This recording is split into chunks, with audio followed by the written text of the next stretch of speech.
हाँ, तो प्रिय विद्यार्थियों, बीए प्रथम वर्ष विषय संस्कृत की ऑनलाइन क्लास में एक बार पुनः आपका हार्दिक अभिनंदन है, हार्दिक स्वागत है। हम हमारे पाठ्यक्रम में सम्मिलित प्रथम प्रश्न पत्र के अंतर्गत नीति शतकम पुस्तक के विषय में पढ़ रहे थे।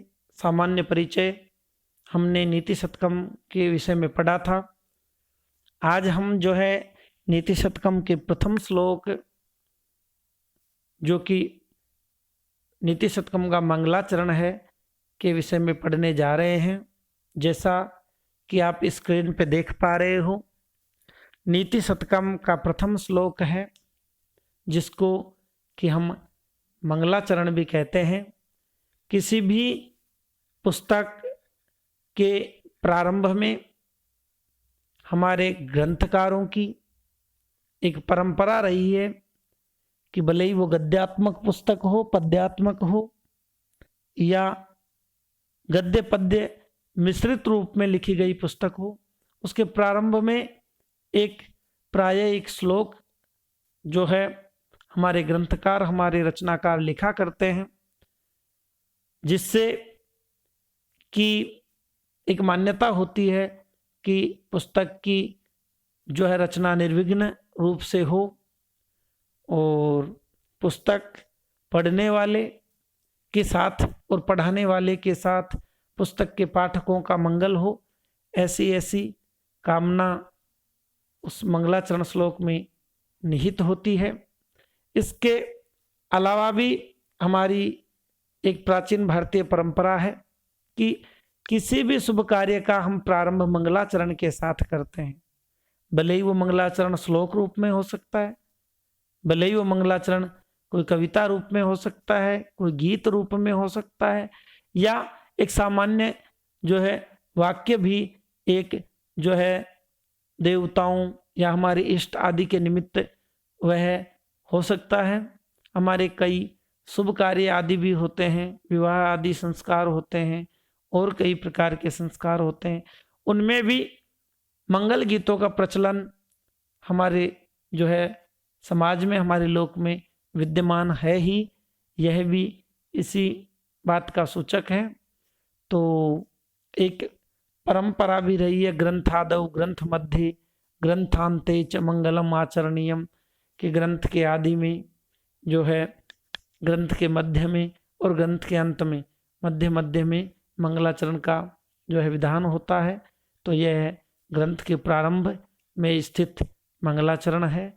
सुंदर श्लोक है। एक बार मैं श्लोक का वाचन करूंगा, तदनंतर जो है इसका अन्वय और अर्थ मैं बताऊंगा। श्लोक अनुष्टुप छंद में निबद्ध है। श्लोक है, दिक्कालाद्य नवचिन्ना नंत चिन्मात्र मूर्तये स्वानुभूत्येकमानाय नमः शांताय तेजसे। तो पुनश्च बोलूंगा, दिक्कालाद्य नवचिन्ना नंत चिन्मात्र मूर्तये स्वानुभूत्येकमानाय नमः शांताय तेजसे। श्लोक है, श्लोक का अन्वय है, दिक्कालाद्यनव छिन्ना नंत चिन्मात्र मूर्तये स्वानुभूत्येकमानाय नमः शांताय तेजसे। तो अन्वय है, अन्वय का अपन जब पदच्छेद करेंगे तो रूप होगा, दिक्कालादि अनवच्छिन्न अनंत चिन्ह मात्र मूर्तये। यहाँ थोड़ी लेखनगत त्रुटि है, मूर्तये यहाँ है। स्वानुभूति एकमानाय शांताय तेजसे नमः। तो इसका श्लोक का अर्थ होगा, दिक् कालादि, जो दिशा और काल आदि के द्वारा, दिक् कालादि से तात्पर्य दिक् और काल आदि, दिक् अर्थात दिशाएं काल आदि, समय, वर्तमान, भूत, भविष्यत और समस्त दिशाएं आदि से जो अनवच्छिन्न है, यानी कि जो दिशा और समय आदि से जो है अनवच्छिन्न है, परे है, और अनंत चिन्ह मात्र मूर्ति, और अनंत जो अनंत है, अंतहीन है, और चिन्ह मात्र मूर्ति और जो चैतन्य स्वरूप है ऐसे, और स्वानुभूत एक मानाय, जो स्वानुभूति अपनी अनुभूति से एक मानाय, एकमात्र जो जानने योग्य है, जो एकमात्र जो है जानने योग्य है, स्वानुभूति से एक मान वाला जो है ऐसे शांताय, उस शांत स्वरूप तेज से तेजस्वी जो है परब्रह्म है, उसको नमः है, उनको जो है नमस्कार है। ऐसा यहाँ बताया गया है। यहाँ पे नीति शतकम के रचयिता महाकवि भर्तृहरि परम ब्रह्म को नमस्कार करते हैं, और नमस्कार करते हुए कहते हैं कि जो दिशाओं तथा काल, समय आदि से तीनों कालों में और समस्त दिशाओं में से जो परे है, जो ब्रह्म जो है दिशाओं और समय आदि से परे है, इनके जो है सीमाओं में नहीं है, और जो है जो अनंत है, जिनका कोई अनंत जो अंत नहीं है, चिन्ह मात्र है, चिन्ह मात्र मूर्तये, जो चैतन्य स्वरूप अर्थात ज्ञानमय स्वरूप वाला है, और स्वानुभूत एक माना है, अपने अनुभव से ही ब्रह्म को माना जाता है, उनका एक मान है ऐसे, और शांताय जो शांत स्वरूप है, तथा जो है तेज से जो तेजस्वी है, चित्त में ज्ञानमय प्रकाश पुंज प्रकाशित करता है, ऐसा है। ऐसे उस तेजोमय रूप को, ज्योतिर्मय रूप को, ऐसे ज्योतिर्मय रूप वाले उन पर ब्रह्म को जो है मैं नमस्कार करता हूँ। ऐसा ऐसा जो है कहते हुए, पर ब्रह्म को नमस्कार करते हुए नीति कवि अपने जो है नीति ग्रंथ जो है नीति ग्रंथ नीति की कृति नीति शतकम का प्रारंभ करते हैं। आगे जो है दूसरा श्लोक है, बोद्धारो मत्सरग्रस्ताः प्रभवः स्मयदूषिताः अबोधोपहताश्चान्ये जीर्णमंगेषु भासितम्। श्लोक है, श्लोक का अन्वय है, बोद्धारः मत्सरग्रस्ताः प्रभवः स्मयदूषिताः अन्ये च अबोधोपहताः, अबोधोपहताः अर्थात अबोध उपहतः सुभाषितम अंगे जीर्णम। ये कहा है, नीति कवि ने कहा है अपने श्लोक के माध्यम से एक बहुत ही अच्छी बात बताई है कि बोद्धारः मत्सरग्रस्ता, बोद्धारः अर्थात जो विद्वान लोग हैं, वो विद्वान लोग मत्सरग्रस्ता ईर्ष्या से ग्रस्त हैं। कहा गया है कि विद्वज्जन जो हैं द्वेष से ग्रस्त हैं, विद्वान लोग ईर्ष्या से ग्रस्त हैं, और प्रभव है, और जो राजा लोग हैं, जो समर्थ लोग हैं, वे जो हैं स्मय दूषिता, वह स्मय से दूषित हैं, वे घमंड से जो है युक्त हैं, घमंड से दूषित हैं। अन्य च और जो शेष हैं और जो दूसरे हैं, जो बचे हुए लोग हैं, वो जो है अज्ञानोपहता, अबोधोपहता, अबोध से, और जो बचे हुए लोग हैं वो अबोध से अर्थात अज्ञान से उपहता हैं, अज्ञान से युक्त हैं, और जो है अज्ञान से जो है आवृत हैं, अबोध अबोध से उपहत हैं। इसलिए ऐसी स्थिति में जो है सुभाषितम अंगे जीर्णम, जो है अच्छे सुभाषित हैं, अच्छे हितकारी वचन हैं, वो अंगे दूषितम, वो जो है अंगे जीर्णम, वो अंग में ही वृद्ध हो गए, जीर्ण हो गए और मर गए।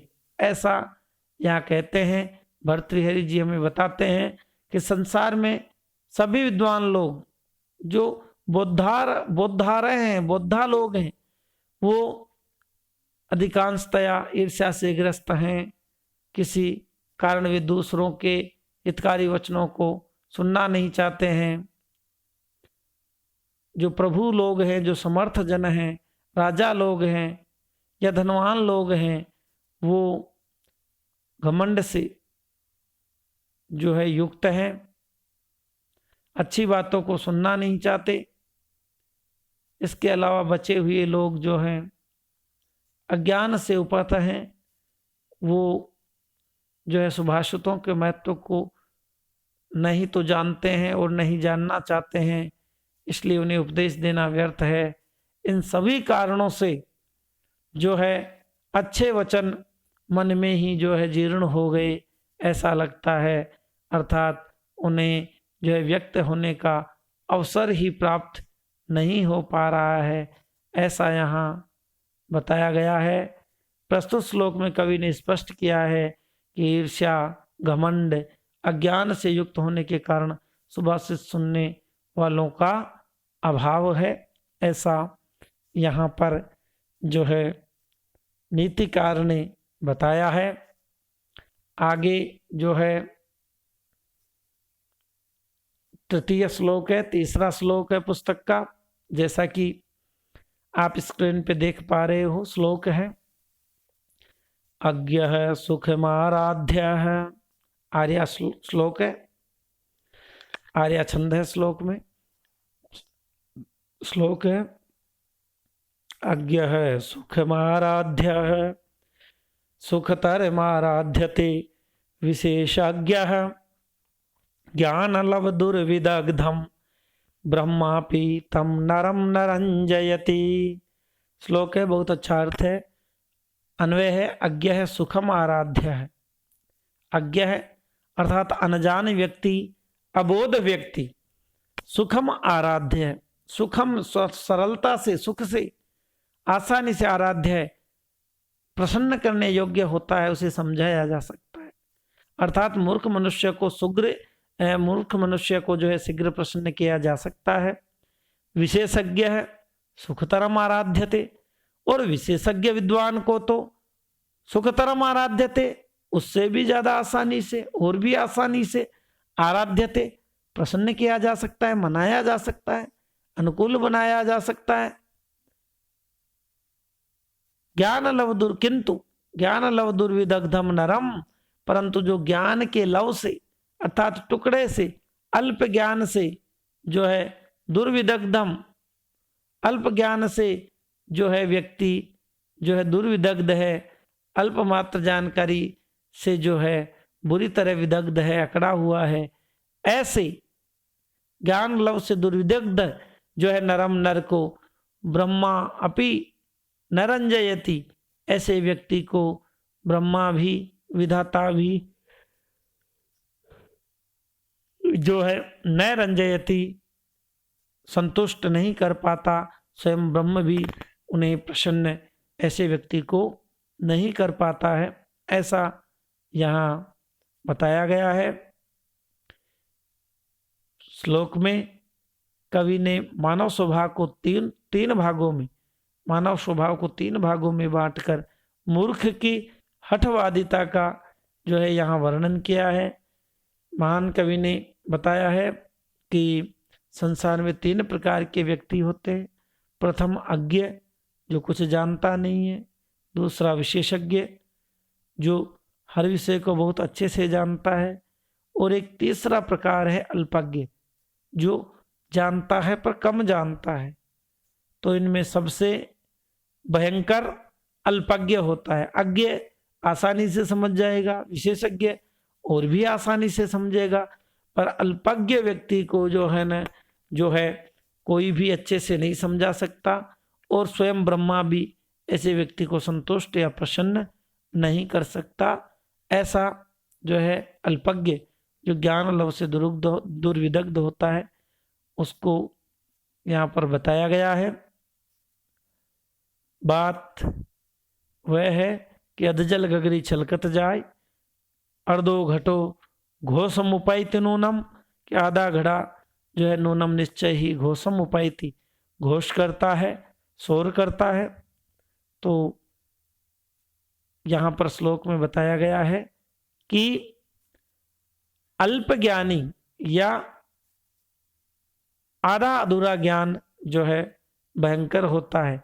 अज्ञ अर्थात मूर्ख हो जाना ठीक है, या विशेषज्ञ हो जाना ठीक है, पर किसी विषय के ऊपर हम टुकड़ों में ज्ञान रखें, वह हमारे लिए कभी भी उपयोगी नहीं हो पाता है, वरन वह हमें हानि ही पहुंचाता है।